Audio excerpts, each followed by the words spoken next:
Welcome back for another story of the unknown.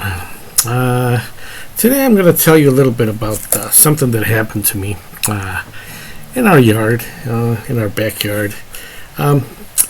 We used to have in the garden, I used to have a greenhouse. It's about 12 by 12 space or so. Actually more. It was bigger. Probably like 20 by 12. Anyways, it was like a round kind of type building covered with a thin sheet of plastic.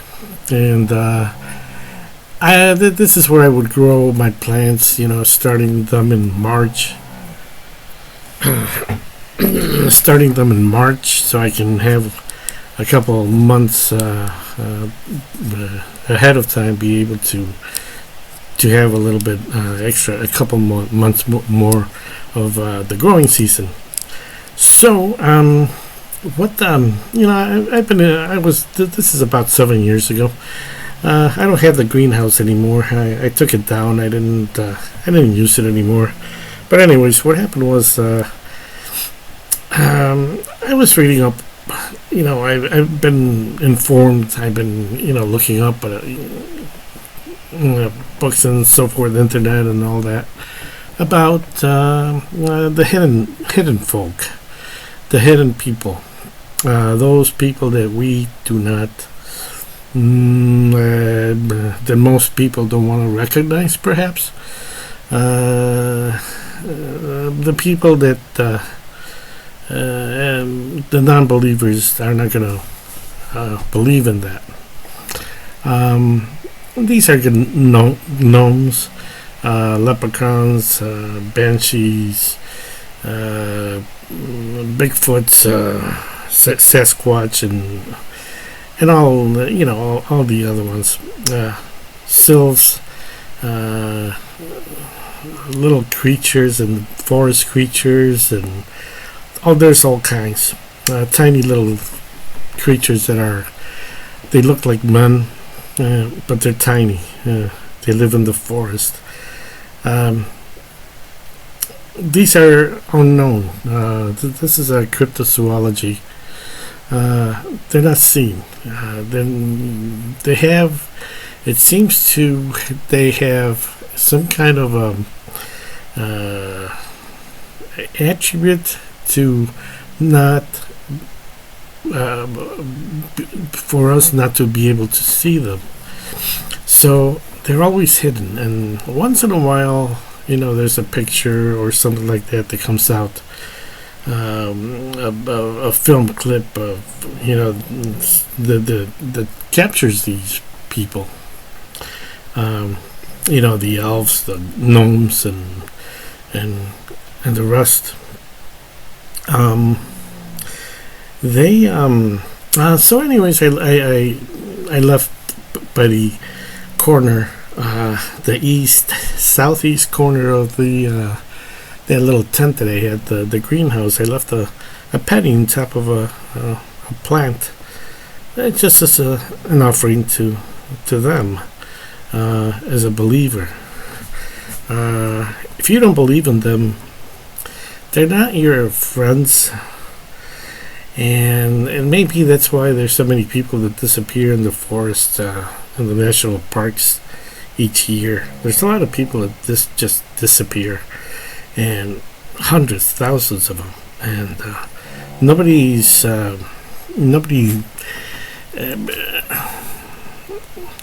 The people have not caught up onto that. In other words, it's not a mass media that's it's not in the mainstream media, let's say.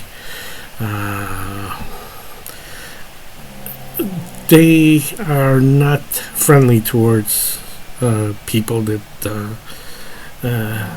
really don't believe in them, but they are friendly towards others. But I wouldn't, I'm not going to recommend anybody getting near them, because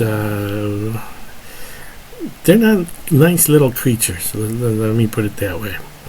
if you ever encounter one, you wanna stay away from them. You don't want to be near them. Yeah, Charlie's snoring. Yeah. So I left this. I left a coin. It was a penny, on top of a pot, and a few days later, about 3 days later or so, I walk out there, and I'm outside of the greenhouse, and I noticed that. I noticed this, like, if somebody would have taken like paint and thrown it on the outside of the greenhouse.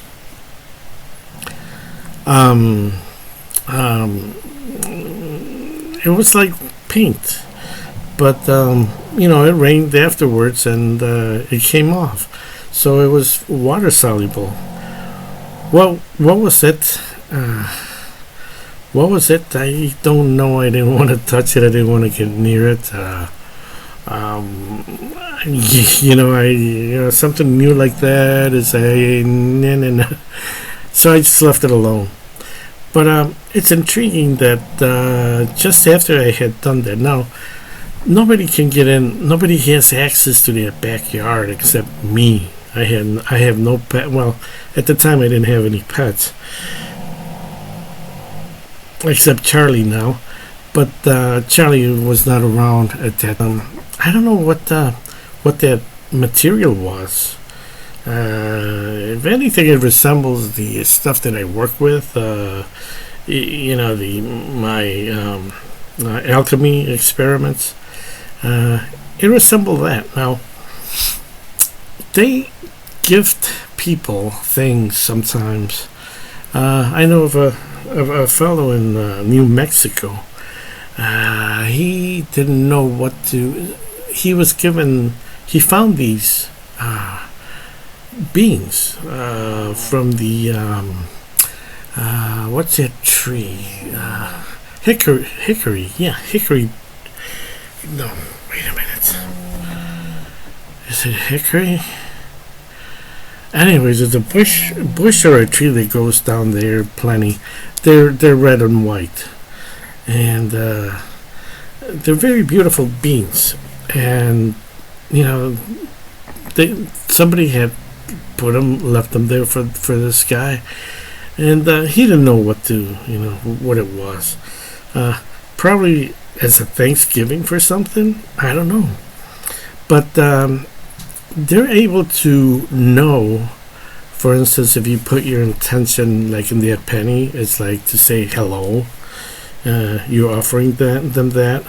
They know, they can read what that penny, the vibration of it, and they know that it was gifted to them by, let's say, me. And so, anyways, I never did anything. I left that paint like it was like a streak, like somebody had just thrown it. They couldn't give it to me because they couldn't go inside the tent. Now, they're not if you don't give them permission, unless they have permission, then they can go inside wherever it is that you're giving them permission. But they just don't enter your house without permission. It's like they can't. It's some kind of I don't know what it is. But if you let them inside your house, now this is the thing. If you have if you rent a house and the previous owner used to let them in all the time, you're gonna have it's not gonna be pleasant for you to live in that apartment unless you clean it out. You do a cleaning, a spiritual cleansing is what I mean. But if they're allowed in, they're in, okay? But if you don't allow them in and you don't say, okay, come in, they don't come in. It's like there's a barrier there. And they couldn't go inside the tent to perhaps leave a cup of whatever this material was. And later on, I just got busy and kind of just forgot about it. That was one of my little like I said, nobody had access to that backyard except me. There's nobody that's going to go there and just throw something on the side of that tent. It had to be, them. I haven't really tried contacting. I always used to leave plants for them. I also had a little semi-contact with a leprechaun. I would plant a sunflower and a chair. I would put a chair underneath the sunflower so he can sit and just to sit there and underneath the sunflower. They like sunflowers. Nothing came of that. Maybe they're busy with other people or whatever, but I do remember those. It was probably gnomes that I had this little encounter with, and thinking about them, it's like I had to do something again. But as I say, this is not, don't get involved with this with others. They don't. They're kind of like the demons. They don't. They're not. They're with us, but they're not with us. They don't. They hate us, and at the same time, don't hate us. If we're not believers, if we're not with the spirit, the energy, the vril, if we're not with it, they're not with us either. Yeah, that's a little thing that I wanted to talk about. There's a great storyteller, by the way. He's called. His name is Eddie. What was that? Eddie Lenihan. Lenihan. Yeah, Eddie Lenihan. Great storyteller about the hidden folk in Ireland. And if you ever look his name up in the internet, if you ever want to get into stuff like this and learn more about them, great storyteller. But he also advises, so if you ever hear them near you, run. They're not particularly friendly towards most people. Let's put it that way. So that's the story for tonight. Have a good night and have some pleasant dreams.